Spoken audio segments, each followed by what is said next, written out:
At the 58th Grammy Awards in Los Angeles, they picked up their Grammy, and he climbed on the stage, and I think you were in black. Oh, you love black, right? And I think it was you had a white inner, right? Yes. Correct? Yes, I remember. Oh, welcome to the studio. Congratulations. Thank you. And can you just take us back to how it felt?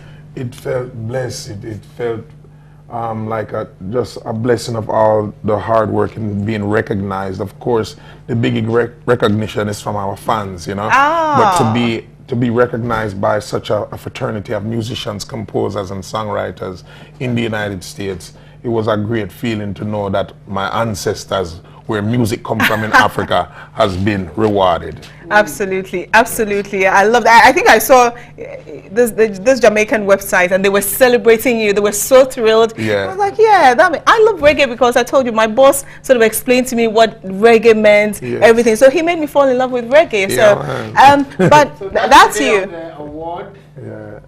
That's amazing. I was always wondering the Gramps heritage. What's that heritage? Well, I am Gramps Morgan of Morgan Heritage, one of the members. It's a five-member band, reggae band, and the heritage. When we say Morgan Heritage, is the heritage of my family. That's what so I when want to we hear. hear our songs, we're talking about life and what our family stands for, which is serving our God and empowering people and just empowering family to stay together and do positive things.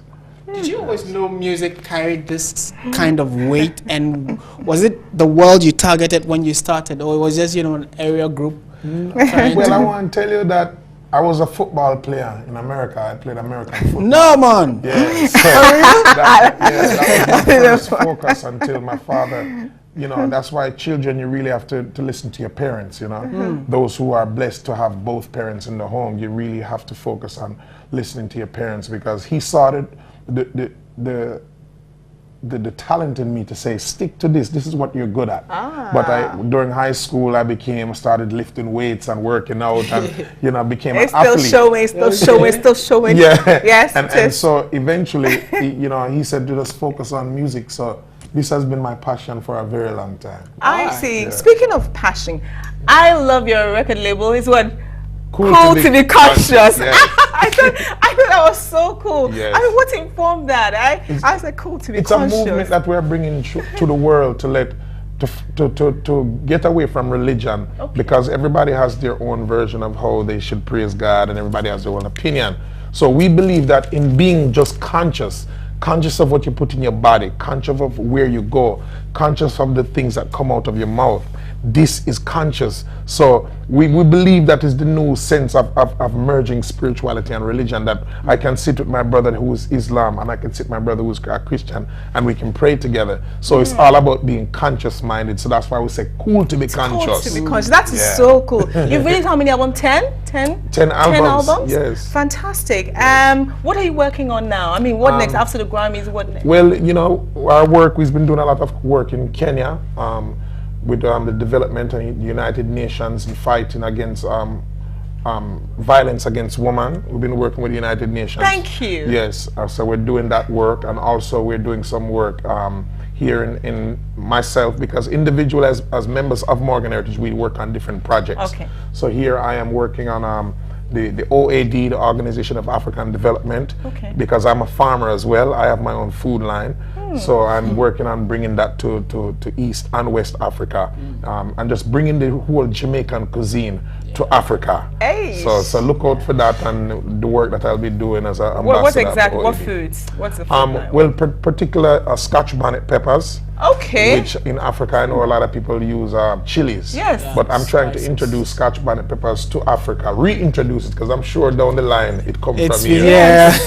So I'm trying to reintroduce that through farming and just empowering young children all across Africa to know that it's okay to be a farmer, because we don't want them to look down on farming. Thank you. Because farming is a thing that you can use. If farmers don't, I'm a farmer, so if we I don't know, plant right? food, Yeah. if we don't plant food, you'll be Plant for us to hungry. eat. Yes, we would plant first. And the kids now, everybody wants to be either a rapper or a football player, and they don't look at farmer as a vital way of and a source of life.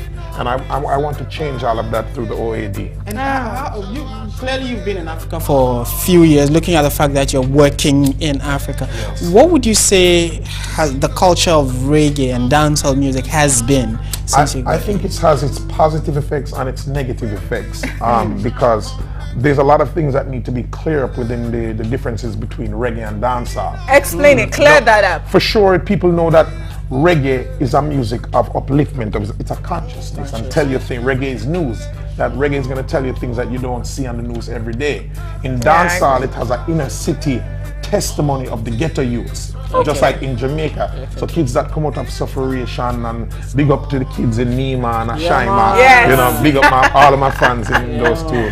And we want them to know that even though it's dancehall, rise yourself above the testimony of your suffering, of growing up with one parent, of not having food to eat, and not bringing violence into dancehall. So dancehall is more of a testimony of the ghetto, and reggae talks about things within history, historical things, awareness, consciousness. You know, talking about people like Kwame Nkrumah, Haile Selassie, Jomo Kenyatta, Nelson Mandela. It's a consciousness of knowing of where you're from and an empowerment. Okay, so that distinction is quite clear, and it seems like there's still some confusion because people are still calling Sean Paul and Beanie Man and Mavado and Popcorn and Elephant Man reggae artists. They are not reggae artists. Yes. They are dancehall, because you would not look at Michael Jackson and say he's a hip hop artist. So there needs to be a difference between two genres of music. We know that you've done something with Stonebwoy. I mean, that's my brother. Yeah. Oh, is he? Yeah,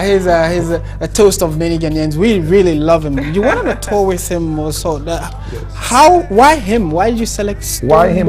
When I was here the last time, almost a year and 2 months ago, I did something like they welcomed me home for the first time in Ghana. Big up to my and when we talk about the organization of African development, it's empowering the youths. Like the clothes I have on this morning, you like it? Consciously black. Yeah, this is very African. And this is made from a designer in Nima. His name is Azama Collections. Oh wow! So not only that I'm talking about it, I'm living it. Yeah, man. Because this, look at me, look at me, Ghana. Look at This is Azama Collections, made in Ghana, Africa. Sure. So when it came to Stonebwoy, I met him last time I was here, my first time in Ghana, and I saw him perform that night, of many artists that performed in that night, and I was the headliner.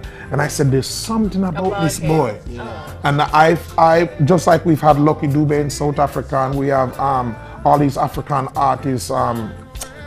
There's so many African artists, and I saw something in Stonebwoy that could be international, because I hardly spend 2 weeks at home. Sure. So I've seen so many different cultures, and I've seen Stonebwoy as well as Shatta Wale, Samini. I've seen it, but I think it's time that someone builds the bridge from out of Africa to the world. And of course you have Africans and Ghanaians that love the Stonebwoys and the Shatta Wales across the world.